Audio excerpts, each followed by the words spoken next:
চাইতে গেলে অধিকার, হইতে হবে রাজাকার।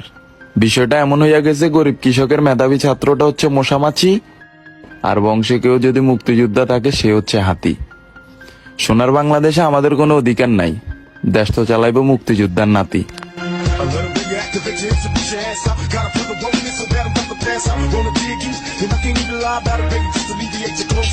যে দেশে মুক্তিযুদ্ধের নাতি পুত্র সরকারি চাকরি পাবে, সে দেশে আপনি কৃষকের ছেলে হয়ে পড়ালেখা করে করবেনটা কি?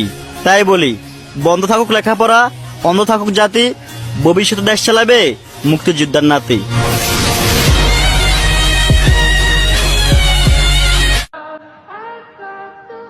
যদি জানতাম এদেশে চাকরি করতে হলে কোটা লাগে, বাপ দাদার মুক্তিযোদ্ধা সার্টিফিকেট লাগে, তাহলে ছোট থেকে কামলাই দিতাম, পড়ালেখা করতাম না।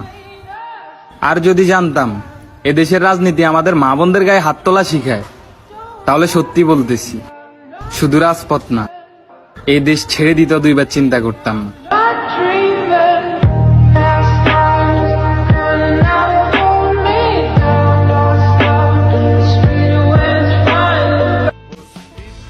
রক্ত দিয়ে শাক ভেজানো, রক্তে হাত বুলাই, আমার ভাই আর বোনের রক্তে রাঙানো 15ই জুলাই। কত আদরে ভালোবেসেছি তোমার।